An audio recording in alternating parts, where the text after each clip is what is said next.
Bonjour à tous, bienvenue dans ce webinaire organisé dans le cadre du PRST4 dont l'objectif est de présenter une boîte à outils pour vous accompagner dans votre démarche de prévention des risques professionnels et faire face aux accidents, dont accidents graves et mortels. Alors, le PRST4 est un plan d'action régional en santé au travail. C'est un outil d'action partagé entre les partenaires pour les entreprises. Donc, pour aider les employeurs à préserver la santé et la sécurité des salariés, donc plusieurs partenaires, la DRET, la CARSAT, l'OPPBTP et des services de prévention en santé au travail ont travaillé conjointement pour apporter des outils liés à la gestion des accidents du travail. Je vais vous présenter le donc nous avons Annabelle Gravel, ingénieure de prévention à la DRETS des Hauts-de-France, Elisabeth Laurent, médecin du travail au pôle santé-travail, Tommy Dubois, ergonome au pôle santé-travail, et Caroline Dallois, donc moi-même, ingénieure conseil à la CARSAT des Hauts-de-France. Nous aurons également Patrice Grimont-Pré, contrôleur de sécurité à la CARSAT des Hauts-de-France, qui va également aider dans la partie questions-réponses. Alors, pour l'organisation, vous pouvez donc télécharger la présentation, poser vos questions dans l'onglet questions. Il y aura également à la fin de la présentation un questionnaire de satisfaction auquel nous vous demanderons de répondre. Lors des inscriptions, des questions ont été, vous avez eu l'occasion de poser certaines questions.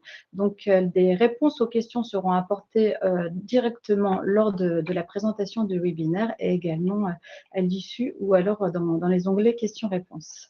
Donc, nous avons 1 heure de présentation avec les questions-réponses. Et voilà, pour le bon fonctionnement. Et ensuite, au niveau du sommaire, donc, nous allons d'abord aborder une partie définition et données sur les accidents du travail. Ensuite, prévenir les AT, donc les enjeux de l'évaluation des risques professionnels, les différentes actions de prévention, les missions des services de prévention santé-travail, se préparer à la gestion des situations d'urgence, comment se préparer à la gestion des AT, formation des salariés, gérer les accidents du travail, donc la conduite à tenir, qui est alerté, l'accompagnement des victimes et ensuite éviter un nouvel AT, donc l'analyse des causes, puis l'ensemble des outils de la boîte à outils. Une petite précision aussi avant de commencer, on voulait rappeler également les principales missions de chacun des intervenants. Donc au niveau de la DRET, ses principales missions en santé et sécurité, donc de veiller au respect du code du travail. Au niveau de la CARSAT, c'est l'accompagnement des entreprises dans les démarches de prévention afin de les rendre autonomes. Au niveau des services de prévention santé-travail, donc les missions principales sont le suivi de l'état de santé, également du conseil dans l'amélioration des conditions de travail. Donc, un ensemble de missions complémentaires. Voilà, donc je passe la main à Annabelle pour la partie définition. Bonjour à tous, donc je vous présente les définitions des accidents. Commençons par les accidents du travail bénins. Ce sont les accidents qui surviennent dans le cadre du travail et qui n'entraînent pas d'arrêt ni de soins médicaux qui sont pris en charge par la sécurité sociale. Dans ce cas, vous avez le choix, vous employeur, de faire les déclarations d'accidents du travail, mais aussi vous avez la possibilité de renseigner le registre des accidents bénins. Depuis 2021, l'employeur doit faire sa déclaration de renseignement de ces registres auprès de la CPAM. Pour avoir ce registre, il y a l'employeur doit avoir cumulativement ces 3 choses: un personnel médical permanent, donc un médecin, une infirmière ou bien un responsable QHSE, quel que soit son nom, mais avec un diplôme de sauveteur secouriste au travail, mais également un poste de secours. Donc, un espace avec des règles d'hygiène acceptables pour pouvoir donner des soins avec le matériel adapté, et également un CSE. L'accident du travail, lui, il est défini du coup également par le Code de la sécurité sociale, et la définition est un événement précisément identifié, survenu par le fait ou à l'occasion du travail, à l'origine de lésions corporelles ou psychiques, et le plus souvent, il a un effet immédiat. Il se caractérise par la soudaineté de la liaison, physique ou psychique, et il appartient donc à l'employeur de faire les déclarations d'accident du travail. Elle doit être envoyée sous les 48 heures à la CEPAM. Il existe des tutos pour bien remplir sa DAT et on reviendra dans la partie se préparer pour voir quelles sont les informations à donner. Il faut être le plus précis possible et ininterprétable pour pouvoir bien comprendre la cause de l'accident. Donc, on est bien d'accord que tout accident qui a lieu sur le lieu de travail ou dans le temps de travail est à déclarer. Il comprend donc les malaises, les accidents qui vont être liés à des machines, qui vont être liés du coup à des émanations, une exposition à un risque chimique qui aura occasionné des problèmes de santé, mais aussi on retrouvera les tentatives et les suicides. Maintenant, voyons aussi également qui fait les déclarations d'accident. L'employeur doit faire du coup la DAT pour la victime, mais on n'oublie pas aussi les témoins ou les salariés qui pourraient être choqués lors d'un accident, notamment lorsque l'on parle des accidents graves ou mortels. On retrouve également donc les salariés intérimaires. On a souvent la question. Donc, l'employeur est bien l'agence d'emploi, même si l'accident a lieu dans l'entreprise utilisatrice. L'entreprise utilisatrice explique l'accident à l'employeur, l'agence d'emploi, et c'est bien à elle de faire la déclaration d'accident. Pour les travailleurs détachés, c'est l'employeur, lorsque le salarié est détaché dans le cadre d'un détachement pour son propre compte, ou bien par le donneur d'ordre ou le maître d'ouvrage qui est contractant du prestataire de service qui a détaché le salarié. On retrouve également beaucoup de questions sur les stagiaires. Donc, lorsque l'accident a lieu dans l'entreprise, la DAT est à faire par l'établissement d'accueil du stagiaire et avec une information à l'établissement d'enseignement. Si l'accident de l'établissement d'enseignement, la DAT est à faire par l'établissement d'enseignement avec une information à l'entreprise d'accueil. Concernant les apprentis, que l'accident ait lieu dans l'entreprise d'accueil ou dans l'établissement d'enseignement, c'est à l'employeur de faire la déclaration. Pour tous les contrats un peu particuliers à plusieurs parties, notamment on pensera au contrat avec France Travail, c'est à l'organisme organisateur de réaliser la déclaration d'accident du travail. Également, une particularité, si l'accident a lieu à l'étranger, il n'y a pas de DAT à faire, mais la procédure à suivre du pays. Par contre, toutes les mesures de prévention et de protection sont bien à mettre en œuvre et à veiller à ce qu'elles soient respectées et que les consignes soient respectées. Qu'est-ce qu'un accident grave ? Un accident grave est un accident qui peut entraîner une incapacité permanente ou un accident ayant relevé l'existence d'un danger grave, même si les conséquences auraient pu être plus graves ou qui auraient pu être évitées. On entend par danger grave tout danger susceptible de produire un accident ou une maladie entraînant la mort ou paraissant devoir entraîner une incapacité permanente ou temporaire prolongée. L'accident du travail mortel est celui qui va entraîner le décès. Un décret, une nouvelle obligation. Le décret du 9 juin 2023 a créé du coup cette nouvelle obligation d'informer l'inspecteur du travail lorsqu'un salarié décède suite à un accident du travail, au plus tard dans les 12 heures, par tout moyen, date certaine, donc par mail, par courrier, ou même par la démarche simplifiée, pour garder la preuve de l'information. Cette information doit être faite en complément de la déclaration d'accident du travail. Pour retrouver votre inspecteur du travail, vous pouvez vous rendre sur le site de la DRET et rechercher en ligne votre inspecteur. Un petit focus sur les accidents de trajet et de mission, où on a souvent également des questions. Donc, un accident de trajet se distingue d'un accident de travail et se manifeste par un dommage physique et psychique survenu lors du trajet habituel entre la résidence du travailleur et son lieu de travail. Ce dernier doit être distingué d'un accident de mission qui, lui, va se produire lorsque le salarié est en déplacement ou lorsque l'exécution d'une tâche se fait en dehors de son lieu habituel de travail. Du coup, l'accident de mission est bien assimilé à un accident de travail et dans ces deux cas, une déclaration d'accident doit être faite. Vous retrouvez du coup toutes les informations sur la fiche définition. Alors, avant de passer aux chiffres, on a des questions sur les déclarations. Au niveau des malaises, si un malaise donc, a lieu sur le temps et le lieu du travail, il est déclaré comme accident de travail. On a également une question sur un salarié intérimaire. Le salarié intérimaire peut prévenir l'agence d'emploi et il prévient également l'entreprise utilisatrice, puisque l'entreprise utilisatrice va faire l'information préalable de l'accident du travail qui sera communiquée à l'agence d'emploi. Et si un accident a lieu sur le temps du télétravail, il est déclaré également comme accident de travail. Alors, quelques données chiffrées. Au niveau du national, en France, nous avons plus de 2 millions d'établissements assurés, plus de 19 millions de salariés couverts. En 2023, nous avons eu 555 803 accidents du travail indemnisés et 94 023 accidents de trajet indemnisés. 759 accidents du travail mortels. Les principales causes des accidents du travail sont les manutentions manuelles pour environ 50% et les chutes de plein pied et les chutes de hauteur pour environ 30%. Ensuite, nous retrouvons l'utilisation d'outils à main, les agressions, le risque routier, le risque machine. Au niveau des accidents mortels, il y a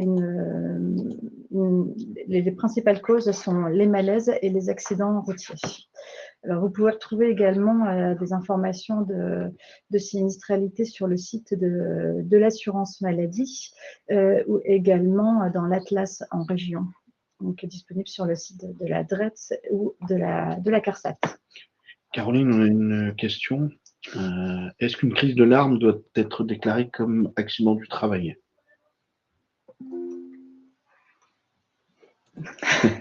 Ouais.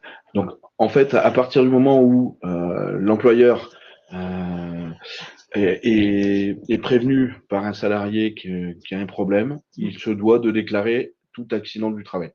Alors après, encore une fois, il y a des possibilités de le déclarer en accident bénin, hein, comme l'a expliqué Annabelle tout à l'heure. Ça reste un accident bénin, mais en tous les cas, il faut de toute façon l'inscrire dans ce registre ou déclarer, mais tout doit être déclaré de toute façon. Et après, ce sera reconnu ou pas. Mais à partir du moment où l'employeur est informé d'une demande d'accident du travail par l'un de ses salariés, il se doit de le déclarer. Bon, c'est important de rappeler qu'un état de choc émotionnel s'intègre aussi, comme tout autre type de choc plus physique, comme un élément à déclarer en tant qu'accident du travail.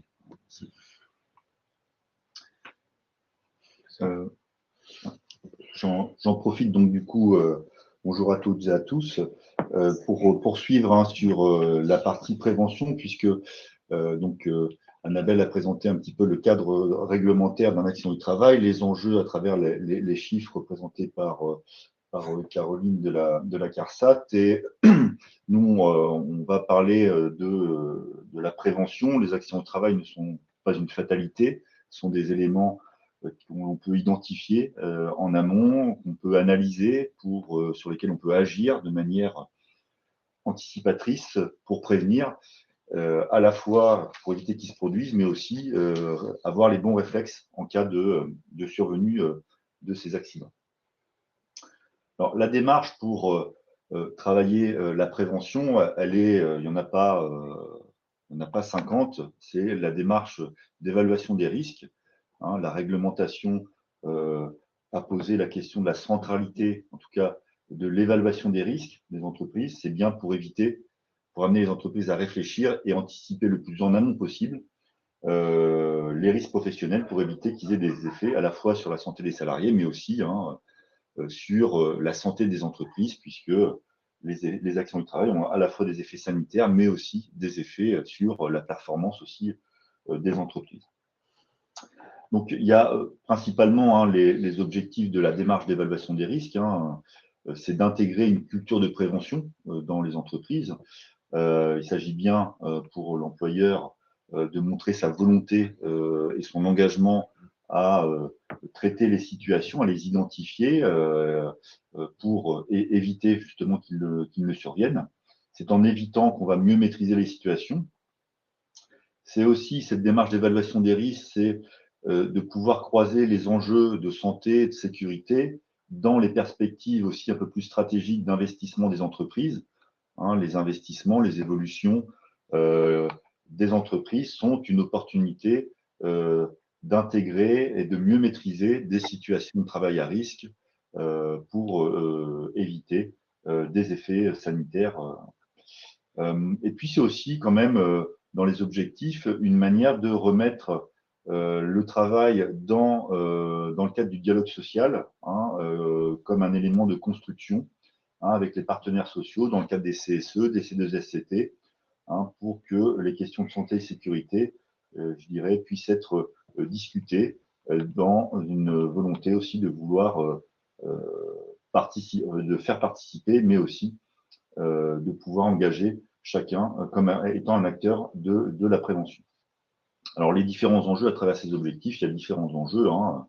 Agir de manière sur la santé des salariés, en prévenant et en diminuant un petit peu les problématiques et les situations dangereuses. Ce sont aussi des enjeux sociaux, puisque en agissant, en diminuant les risques, en agissant sur les situations de travail, on peut prévenir l'usure professionnelle et la désinsertion professionnelle. Donc, pour travailler sur les questions d'emploi et d'employabilité à moyen ou long terme. L'enjeu aussi de la démarche de prévention, c'est que la culture de prévention soit un levier d'amélioration continue, c'est-à-dire que c'est avoir la prévention non pas comme une démarche contraignante, mais comme un levier de performance dans le fonctionnement des organisations. Et puis, c'est un enjeu aussi économique. Les enjeux, les données qu'ont présentées Caroline Dalloy de la CARSAT ont des impacts économiques dans le fonctionnement des entreprises. Et donc, la prévention a un rendement opérationnel généralement positif. Ce n'est pas une dépense inutile. Agir et investir dans la santé et les conditions de travail permet à la fois de mieux maîtriser les situations à risque, mais aussi évidemment de développer du rendement, de la performance. Voilà. Donc, ce n'est pas un coût à avoir, la prévention, mais c'est bien l'investissement qui présente un certain niveau de rentabilité. Donc, le cadre un petit peu de cette démarche-là, donc un projet de prévention, ça doit être mené comme un projet d'entreprise. Donc, ce n'est pas un projet à part, ça doit rentrer un petit peu dans l'ADN. Quand on parle de culture de prévention, on parle d'un projet qui s'intègre dans les réflexions stratégiques des entreprises.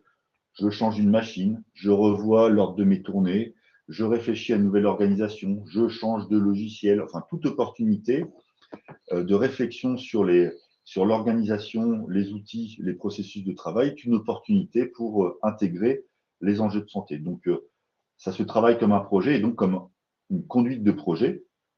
Donc, comme tout projet d'entreprise, il y a l'employeur met en visibilité ses attentes, ses enjeux, son engagement dans ce projet-là.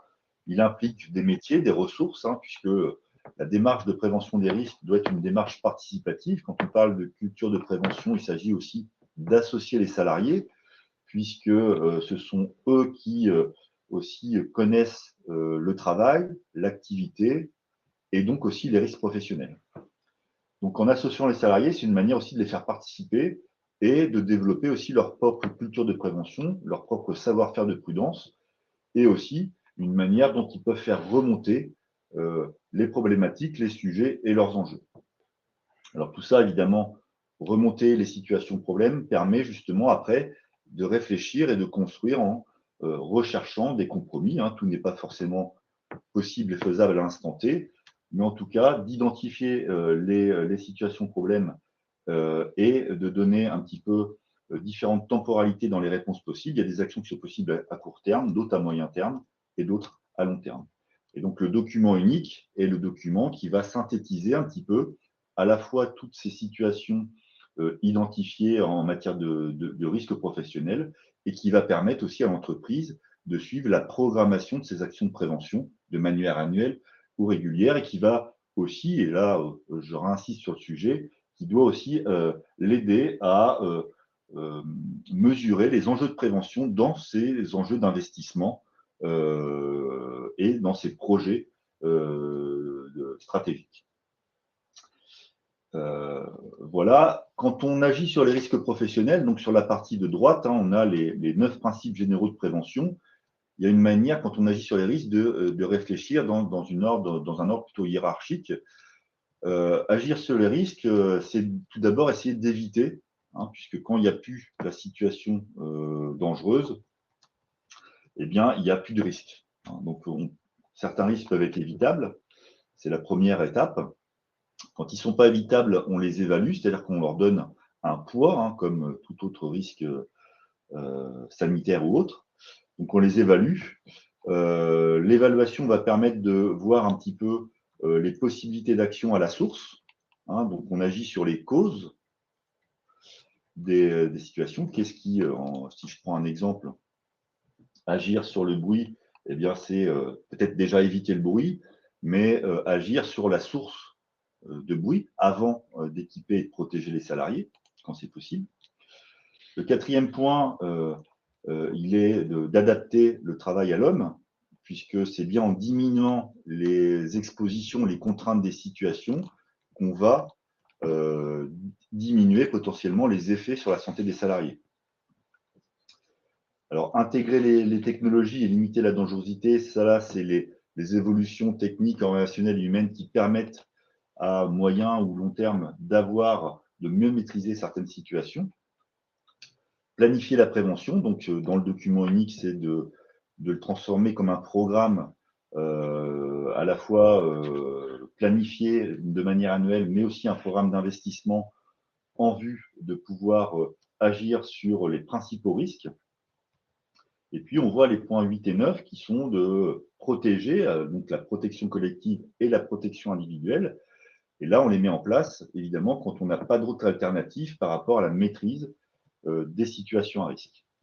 Donc, ce qui est important à travers cette diapositive, c'est que d'une part, la prévention, c'est un sujet, c'est un projet qui doit se coupler dans les réflexions des entreprises. Et le deuxième point, il est que agir sur les risques, c'est agir sur les causes, sur les situations de travail, avant d'agir sur les personnes. Un salarié qui est informé d'un risque, puisque très souvent on voit dans les documents uniques qu'il y a beaucoup de plans de prévention qui se limitent à l'information, à la sensibilisation, c'est nécessaire, puisque un salarié qui travaille dans un environnement où il y a des risques chimiques, où il y a des produits qui manipulent, il doit être informé, connaître les risques et savoir aussi quel équipement de protection il doit mettre en place. Mais un salarié qui est informé, il reste exposé. Donc, l'informer, c'est bien, mais il faut aussi travailler sur l'exposition et donc sur la source d'exposition dans les situations de travail. Donc, ça permet de soulever un petit peu les différentes typologies d'actions, puisque qu'on soit en réaction face à un accident du travail ou en anticipation, il n'est jamais trop tard, je dirais, pour essayer d'améliorer les situations de travail, pour préserver la santé.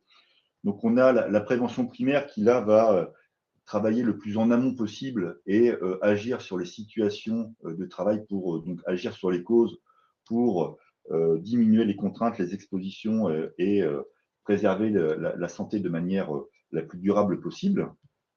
On a la prévention secondaire qui est d'informer les salariés, de développer des savoir-faire de prudence. C'est ce que j'ai expliqué sur le fait que des salariés qui travaillent dans des environnements où il y a des expositions doivent être informés et doivent aussi respecter un certain nombre de règles en matière de protection et de précaution aussi sur le travail. Et puis, la prévention tertiaire, c'est traiter les effets, évidemment, quand il s'est passé un accident du travail, quand un salarié a éventuellement certaines restrictions par rapport à une problématique de santé, qu'elle soit ou non d'origine professionnelle, eh bien, là, il s'agit d'adapter les situations de travail pour éviter qu'elles aient des effets sur d'autres populations au travail. Voilà pour ma partie. Je vais passer la main au docteur Laurent. Bonjour à tous. Donc, le service de santé au travail joue un rôle crucial dans la prévention des risques professionnels.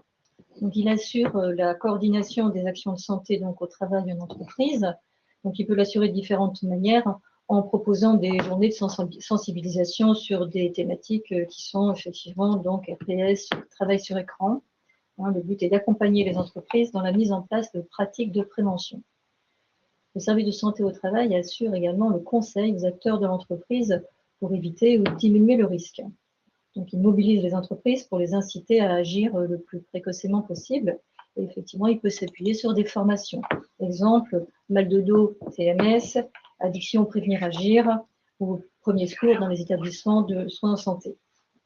Donc, il assure bien sûr la surveillance de l'état de santé. Et on reviendra donc sur une prochaine diapositive sur les différentes visites. Donc, le but étant de évaluer l'état de santé en fonction des risques auxquels les salariés sont exposés. Si la traçabilité des expositions professionnelles relève de l'employeur, il appartient au service de santé au travail d'assurer cette traçabilité tout au long de la carrière du salarié. C'est très important. En ce qui concerne effectivement la promotion de la santé sur le lieu du travail, effectivement, il s'agit plus d'un domaine de santé publique, une approche beaucoup plus globale de la santé.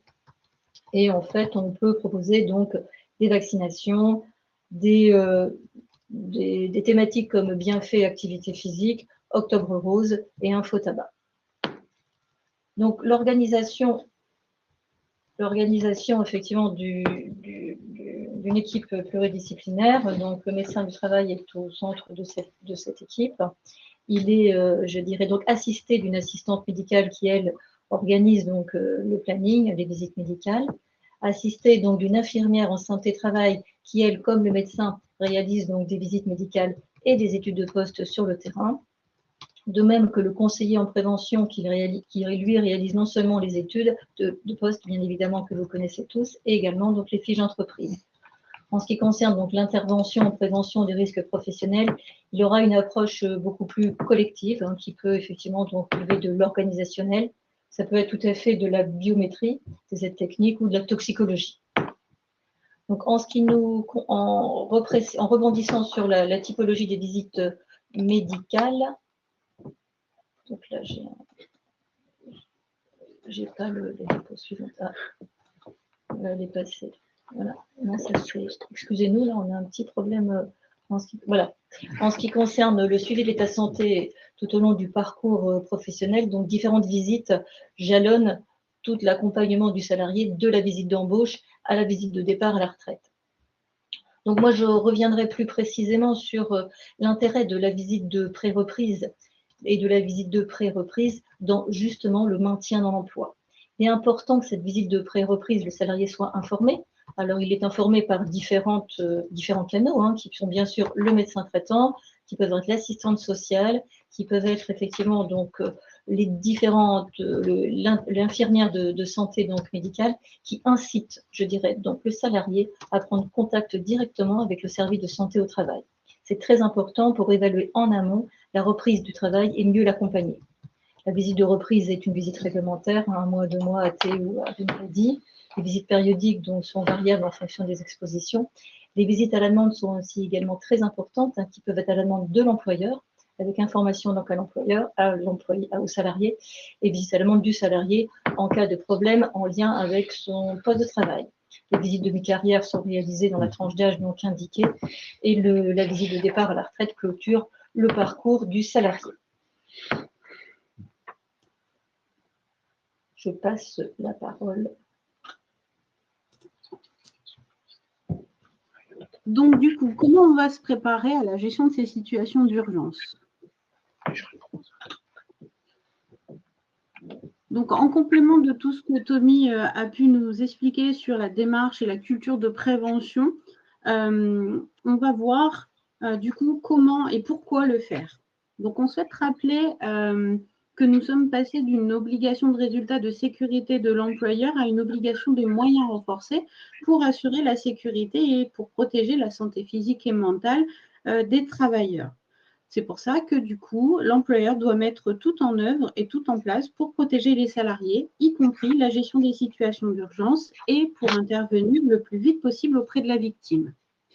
Du coup, pour anticiper et pour savoir que faire en cas d'accident, il est important de rédiger une procédure de gestion des situations d'urgence. C'est demandé dans le Code du travail de rédiger ce document. Mais du coup, qu'est-ce que l'on va retrouver dans ces docs? À quoi il va servir? Il va permettre de préparer le salarié à la conduite à tenir lorsqu'une personne est victime d'un accident ou d'une intoxication sur le lieu de travail.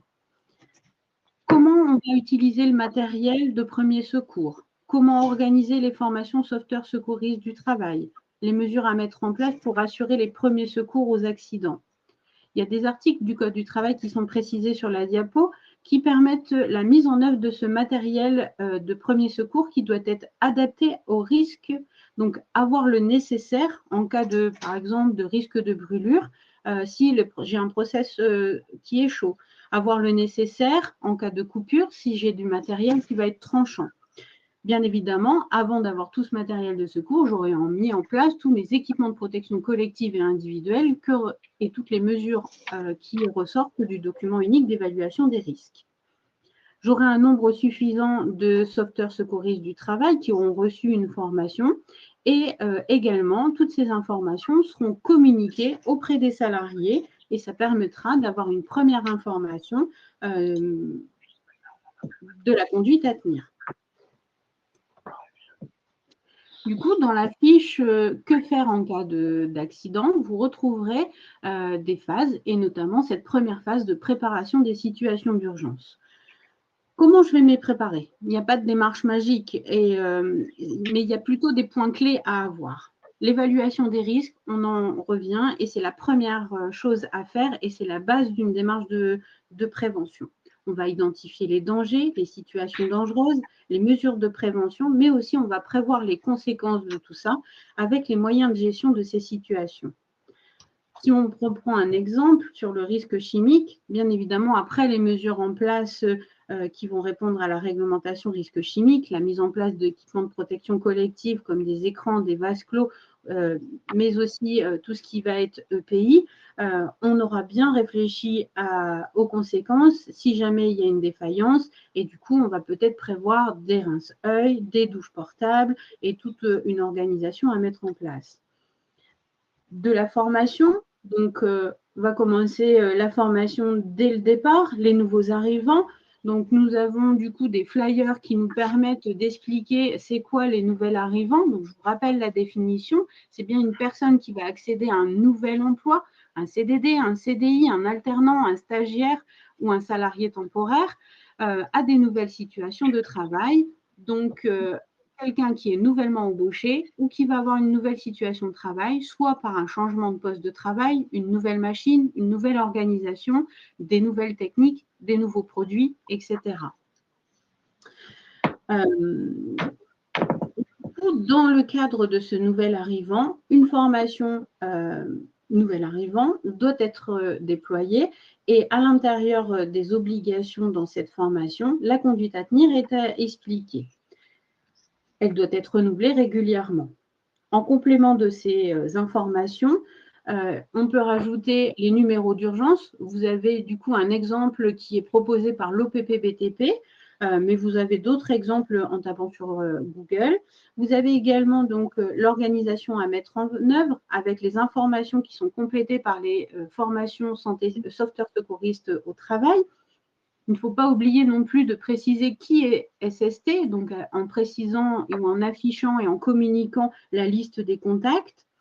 Et derrière, pour avoir plus d'informations sur cette formation nouvel arrivant, vous pouvez consulter le guide qui est en lien sur le site de la DRETS, Accueillir ses prévenus. En fonction de des évaluations des risques et des mesures en place et des formations qui sont déployées, l'employeur va prévoir le matériel adéquat pour les premières interventions. Ça sera adapté au risque. Et le contenu, par exemple, de la trousse de secours est à réfléchir avec cette évaluation des risques. Et pour vous aider, pour constituer cette liste et notamment savoir où est-ce que je vais placer la trousse de secours. Il y a des informations sur le site de l'OPP, mais de la CARSAT également, sur le site de l'INRS, et votre médecin du travail peut vous aider du coup à constituer cette trousse.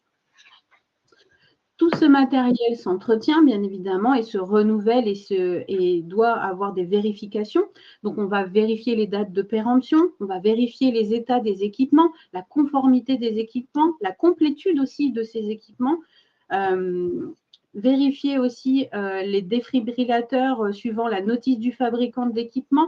Par exemple, les patchs doivent se changer régulièrement. Il y a des vérifications à faire aussi annuellement. Et bien évidemment, pour compléter tout ce matériel, il y a les affichages obligatoires qui doivent être laissés à jour, notamment avec les numéros d'urgence. L'ensemble de ces informations et organisations sont consignées du coup dans cette procédure de gestion des situations d'urgence qui doit être communiquée aux salariés et permet une première information. Du coup, je laisse Tommy pour la suite. Alors, si vous voulez, j'ai 2-3 petites questions, notamment pour toi, Oui. Annabelle. Dis-moi. Alors, faut que je la retrouve du coup. Voilà, je demande depuis 3 ans à mon employeur de réaliser avec mes collègues une formation au premier secours, mais je n'ai aucun retour et aucune validation. Y a-t-il des démarches à entreprendre pour insister auprès de mon employeur?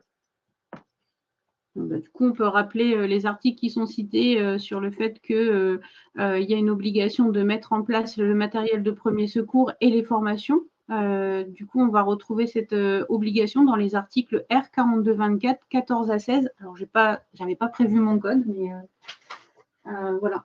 Il y a ces articles-là. Dans cet article-là, il y a l'obligation de formation des sauveteurs secouristes avec un nombre adapté en fonction des lieux. D'accord. Je peux rechercher l'article exact dans la foulée. Alors, il y a d'autres questions. J'essaie de répondre au fil de l'eau et puis après, on reviendra. Hein. On repasse la parole pour la suite. Peut-être sur les mesures de prévention pour les malaises, déjà, je rebondis puisque la formation de sauveteur secouriste au travail est déjà une manière de prendre en charge le plus tôt possible. On sait que dans ces accidents-là, plus là, il y a une intervention rapide. Voilà, donc c'est déjà, pour rebondir, une première action importante que je parlais de culture d'entreprise, mais le fait de savoir qu'en entreprise, ça peut arriver, qu'on forme des gens en interne pour traiter soit les accidents du travail, mais aussi pardon, les malaises. Il y a aussi le fait d'avoir des outils d'aide à la réanimation, quand des défibrillateurs ou d'autres outils. Et puis, dans les conditions de travail, il y a quand même des facteurs qui sont assez importants et qui ont une prévalence, enfin, qui sont des facteurs de malaise au travail. Alors, les malaises interviennent notamment pour des populations masculines et ouvriers qui ont des charges physiques pénibles, qui sont exposés à des produits chimiques. Donc, ce qu'on disait tout à l'heure sur la prévention, hein, si on agit sur les contraintes physiques, sur les expositions chimiques, eh bien, on peut éviter aussi un certain nombre de problématiques de malaise au travail. Sur des activités tertiaires, on sait que les situations à forte charge, quand il y a une augmentation de la charge de travail, quand il y a des contraintes, des contraintes temporelles importantes dans certaines activités, ça peut aussi produire un certain nombre de malaises ou d'accidents cardiovasculaires. Donc, je reprofite de ça pour reboucler avec l'enjeu d'identifier sur les situations dangereuses, de pouvoir essayer de les évaluer, de mieux les maîtriser pour éviter que ce soit des malaises, mais toute autre problématique de santé. J'ai trouvé l'article, Patrice, si tu veux. C'est le R4224-15 qui est bien, et donc il est bien dit qu'un membre du personnel reçoit la formation de secouriste nécessaire pour donner les premiers secours en cas d'urgence. Dans les ateliers, on accomplit des travaux dangereux, etc. etc. Merci. Voilà. Il y a d'ailleurs une question complémentaire. Il y a une question complémentaire. À partir de combien de salariés a-t-on l'obligation de former des sauveteurs secouristes? Eh bien, du coup, c'est la suite de ce même article. Pour chaque atelier où sont accomplis des travaux dangereux, donc dès qu'il y a un travail dangereux, il est nécessaire d'en avoir. Et pour chaque chantier, employant 20 travailleurs au moins pendant plus de 15 jours où sont réalisés des travaux dangereux. Donc, c'est vraiment par rapport à l'évaluation des risques qui est déterminé le nombre de SST et de cette liste de travaux d'enjeux. Bon, c'est peut-être une question aussi sur quand un employeur repère qu'un salarié a un problème, quelle que soit la nature du problème, que l'employeur peut avoir une visite à sa demande en motivant aussi. Oui, c'est ce qu'on disait tout à l'heure. En fait, la visite à la demande de l'employeur a tout son sens, c'est-à-dire que vous repérez un problème, quel qu'il soit, en fait, qui a un impact sur le poste de travail, effectivement. Donc, l'idée, c'est d'informer le salarié de la visite médicale qui n'est pas au choix, en fait, que vous demandez au service de santé au travail pour obtenir donc une réponse. Donc, il est certain, il est tout à fait légitime d'informer ce motif au niveau de l'employeur. Je vois une question, effectivement, donc alcoolémie. L'alcoolémie, effectivement, peut faire partie de votre règlement intérieur. Hein, c'est à ne pas négliger non plus sur l'aspect réglementaire. Et sur l'aspect, effectivement, visite médicale, il faut informer votre salarié avant d'organiser cette visite médicale. Du motif de la visite.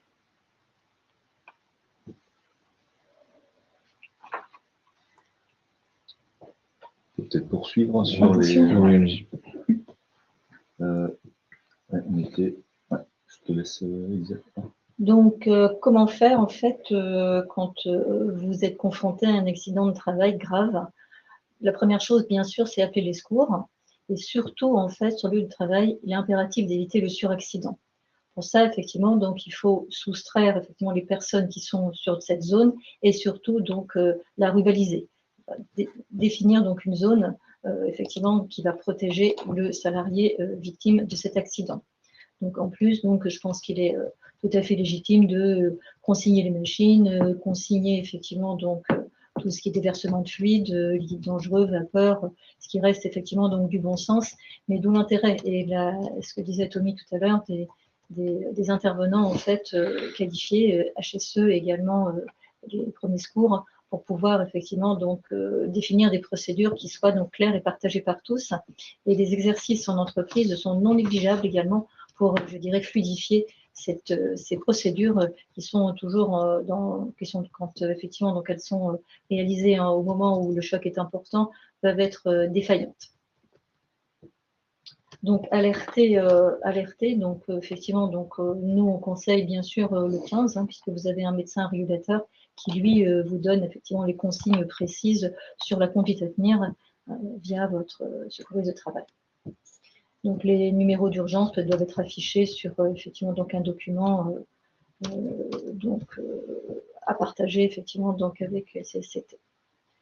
Donc dans les secourir, donc jusqu'à l'arrivée des secours, donc il faut reconforter, la couvrir, respect de la procédure interne de conduite à tenir en cas d'accident donc établi par la structure. Le témoin ou la victime suit les instructions du médecin régulateur, c'est ce qu'on disait donc tout à l'heure, de façon effectivement donc à soustraire un danger grave imminent. Donc là, les procédures sont clairement définies et d'où l'importance de pouvoir joindre le médecin régulateur dans ces situations donc, qui peuvent être dramatiques.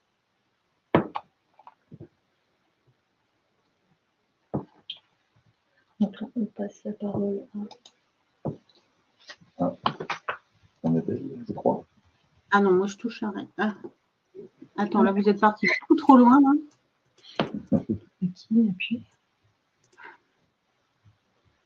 Donc, une fois que la situation est sécurisée et que la victime est prise en charge, on doit informer la hiérarchie et des acteurs internes et externes. Donc, notamment le CSE pour réaliser une analyse des causes de l'accident dans les plus brefs délais et notamment en organisant un CSE extraordinaire pour tout accident grave et mortel. L'inspecteur du travail, il doit être informé et notamment une obligation d'information sous les 12 heures lorsqu'il s'agit d'un accident mortel. La CEPAM est informée par la déclaration d'accident du travail sous les 48 heures et il est conseillé de prévenir l'OPP-BTP, la CARSAT, les services de prévention de santé au travail pour vous accompagner dans vos démarches. Après un accident du coup grave, un soutien psychologique peut être nécessaire et du coup, il ne faut pas négliger et sous-estimer l'impact psychologique d'un accident du travail de la victime, mais aussi des témoins, mais aussi de l'employeur et de l'ensemble des salariés de l'entreprise. C'est pourquoi votre SPST et votre médecin du travail peut vous aider à organiser le suivi psychologique individuel et collectif. Et l'employeur n'oubliera pas donc de réaliser toutes les déclarations d'accident du travail de la victime, des témoins et de toute personne susceptible d'avoir un choc. Du coup, vous retrouvez dans la fiche pratique qui alerter en cas d'accident grave et mortel, ce petit logigramme qui vous permet d'avoir les numéros, mais également toutes les informations qui sont possibles et qui doivent être réalisées suite à un accident. Vous pouvez l'afficher dans votre entreprise. C'est un document du coup facile d'utilisation et qui permet également d'avoir dans la seconde partie les contacts dans votre région. La déclaration d'accident du travail. Du coup, vous devez remplir ce document que vous pouvez retrouver. Également, il existe un tuto qui permet de savoir comment renseigner cette déclaration. Et au dos de la déclaration, vous retrouvez une notice d'utilisation qui vous permet d'avoir les informations et de vous aider à renseigner. Donc, vous avez un premier volet sur l'employeur, et ses coordonnées. Le second volet sur la victime, ses coordonnées, l'ancienneté et les statuts, les qualifications professionnelles. Et ensuite, le troisième volet est l'information sur l'accident. Donc là, c'est la partie la plus importante où est-ce qu'il doit être précisé le lieu de l'accident, les activités, la nature de l'accident, les sièges de lésion, donc l'endroit du corps de la victime qui a été atteinte, les horaires de travail de la victime le jour de l'accident, les conséquences si la victime est en arrêt de travail, également s'il y a des témoins. Et puis, c'est également à cet endroit qu'il est possible de mettre des réserves par l'employeur. Elles seront motivées et dans tous les cas, la reconnaissance reste à la charge de la CEPAM.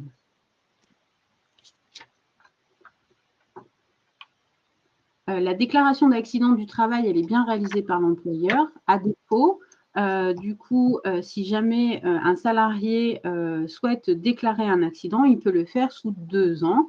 Et à savoir également que si la déclaration de l'accident n'est pas faite par l'employeur, une contravention de 4e classe pourrait être mise en œuvre par les services de l'inspection du travail.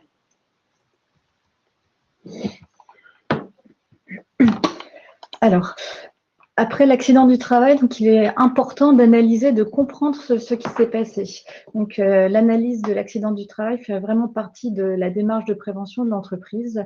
Vous devez identifier l'ensemble des causes, tous les éléments qui ont concouru à cet accident du travail et dans le but de mettre en place des mesures de prévention d'ordre technique, organisationnel et humain pour éviter qu'un accident du travail du même type ne se reproduise. Donc, c'est une démarche vraiment importante. Alors, pour ce faire, il existe plusieurs supports. Donc, au niveau de l'INRS, vous pouvez trouver l'ED 6481, analyser les AT et agir pour la prévention. Qui peut vous guider dans cette démarche, sachant que les étapes importantes de l'analyse des accidents du travail sont d'abord l'information de l'employeur, la constitution d'un groupe qui va permettre de réaliser l'analyse, donc c'est-à-dire de recueillir en fait toutes les informations et tous les faits en lien avec l'accident. À l'issue de ce recueil précis de faits, il faudra déterminer les causes de l'accident et identifier des actions correctives et des actions d'amélioration. Les formaliser au travers d'un plan d'action avec des délais, un pilote, enfin, les responsables de la mise en place de ces actions, le suivi de ces actions et ensuite pouvoir évaluer en fait l'efficacité des actions qui ont été définies. Alors, plusieurs supports peuvent vous aider. Donc, on a parlé de l'ED de l'INRS. Il y a également aussi au niveau de l'INRS un outil en ligne où vous êtes guidé pas à pas dans votre analyse de l'accident du travail. Au niveau de la CARSAT, nous proposons aussi des outils d'analyse pour les accidents du travail, maladies professionnelles ou spécifiquement aussi pour les malaises, tout ce qui concerne les agressions, également les accidents de la route. Et en fait, ces outils d'analyse un peu spécifiques vont vous permettre de vous aiguiller sur les points à questionner, toujours dans le but de pouvoir recueillir les faits les plus précis et de déterminer les mesures de prévention les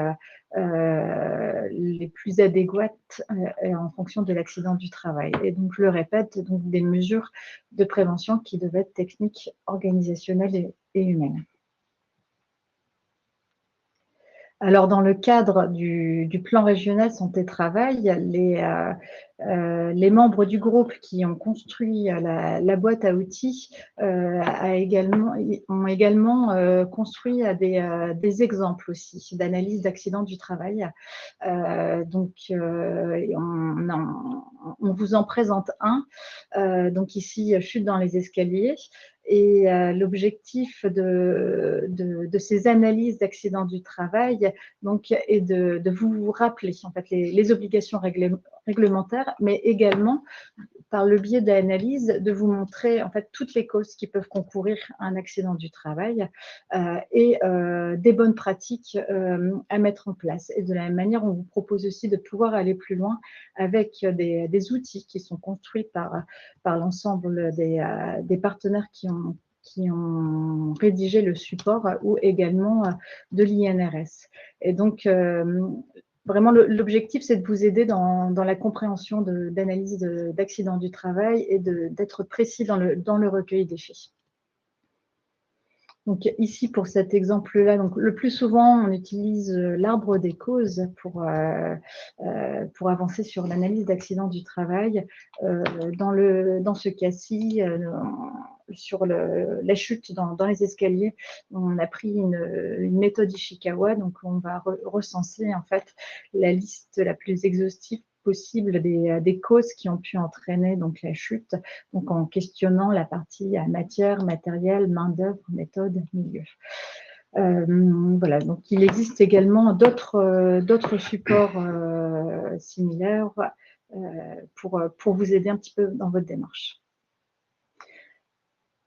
Donc juste pour rappeler, l'analyse des accidents du travail et des maladies professionnelles et également l'évaluation des risques professionnels, comme ça a été présenté précédemment, sont vraiment indispensables dans la démarche de prévention. Donc tous les éléments issus de cette évaluation ou de l'analyse doivent déboucher sur un plan d'action et doivent être intégrés dans le document unique d'évaluation des risques professionnels.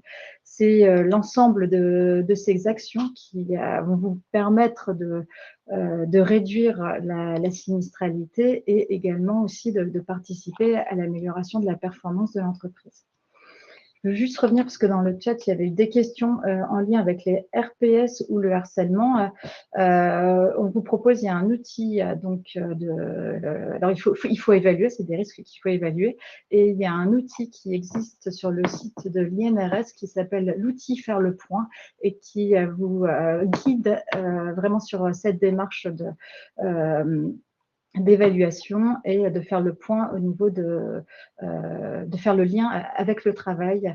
Donc, c'est un très bon outil pour vous aider dans le risque de risques psychosociaux et également de harcèlement.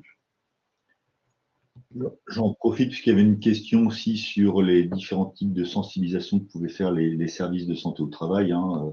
Au-delà de la sensibilisation, je pense qu'il est important de rappeler, c'est ce que précisait le docteur Laurent, que les services de santé au travail sont l'un des premiers interlocuteurs de l'entreprise sur les questions de santé au travail. Et donc, il ne faut évidemment pas hésiter à solliciter le médecin du travail, qui aussi, avec les différents métiers de son équipe, peut échanger avec vous sur les différentes préoccupations en matière de risques professionnels, qui soient sur les risques psychosociaux, sur des manifestations de formes de violence au travail qui peuvent aller jusqu'à des pratiques harcelantes ou autres. Enfin, en tout cas, on a une compétence en tant que service de santé au travail sur l'ensemble des risques professionnels. Donc, vous n'êtes pas seul face à ces sujets-là. Aussi bien la CARSAT, la DRETS et les services de santé au travail sont des partenaires pour échanger avec vous, pour ne pas rester seul face à cette situation et essayer de vous amener des leviers, en tout cas des angles de réflexion qui, des fois, sont pas toujours évidents à identifier. Hein. Donc, on peut le faire évidemment suite à un accident. Moi, je le redis, on peut le faire aussi de manière anticipatrice pour éviter ces accidents-là. En tout cas, c'est important de rappeler qu'il n'est jamais trop tard pour rebondir. Malheureusement, même s'il y a eu des accidents, c'est peut-être quelque chose qui peut permettre de remettre certains sujets en discussion dans une démarche aussi, il faut le rappeler, de vouloir toujours s'améliorer, aussi bien en matière de santé que de sécurité et donc de performance. Merci. Voilà, donc des parties, des éléments de la boîte à outils vous ont été présentés. Donc, la boîte à outils donc, contient la définition, enfin, qu'est-ce qu'un accident du travail, la gestion des accidents du travail, qui est alerté, le suivi de l'état de santé.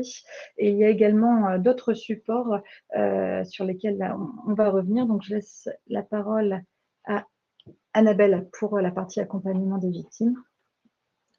Donc, du coup, vous avez dans cette fiche pratique accompagnement des victimes, vous allez retrouver notamment un logigramme qui va être très rapidement expliqué, mais également deux guides, enfin plusieurs guides qui proviennent donc de l'assurance maladie qui permet de vous accompagner en cas d'accident mortel, quelles sont les démarches et quelles sont les conséquences pour l'employeur.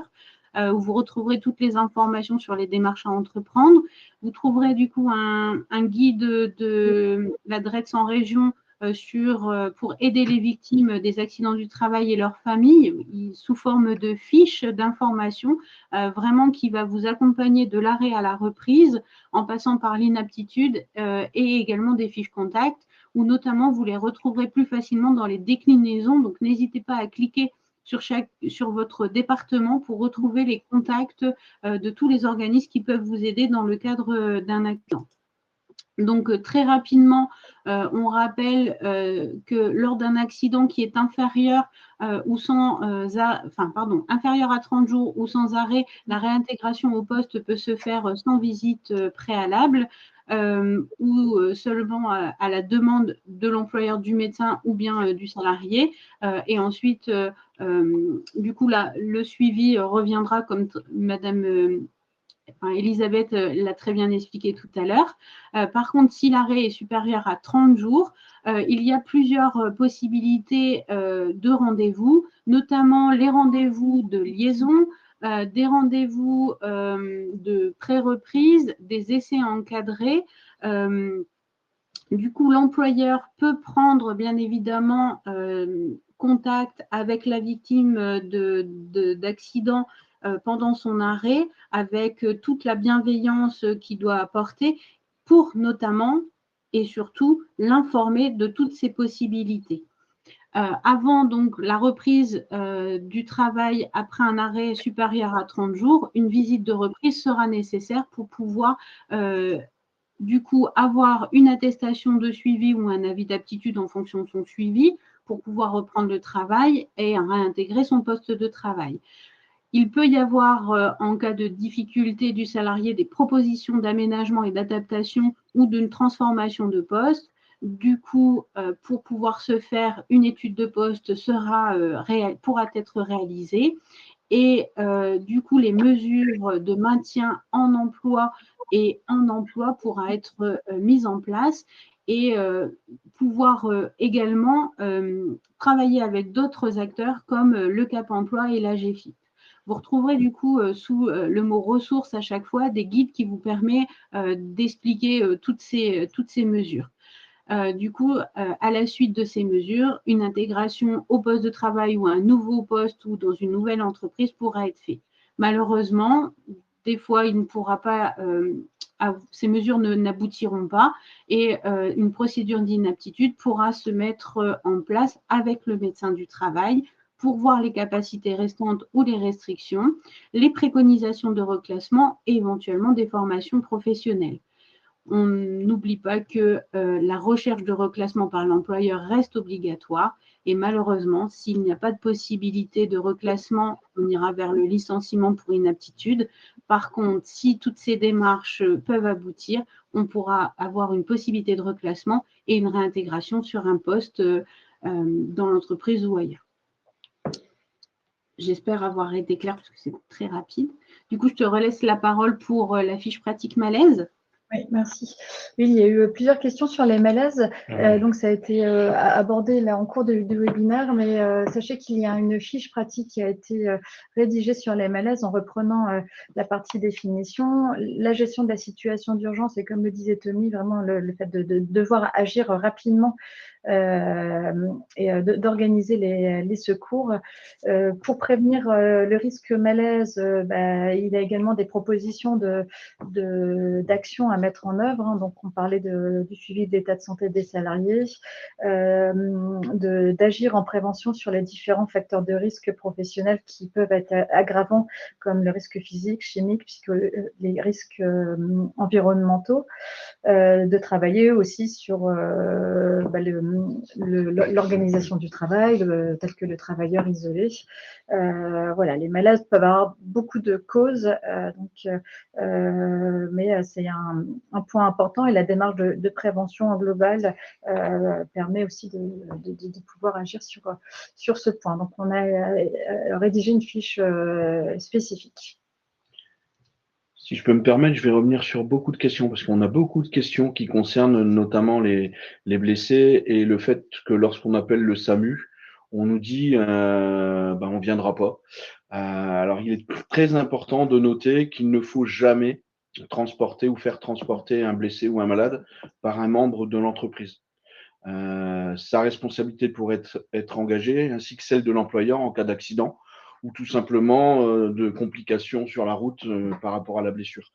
Donc, on vous propose de rédiger une procédure en amont, une procédure sur laquelle il faudra absolument se tenir, et avec plusieurs possibilités. En effet, c'est toujours compliqué, mais la première chose, c'est d'appeler une ambulance.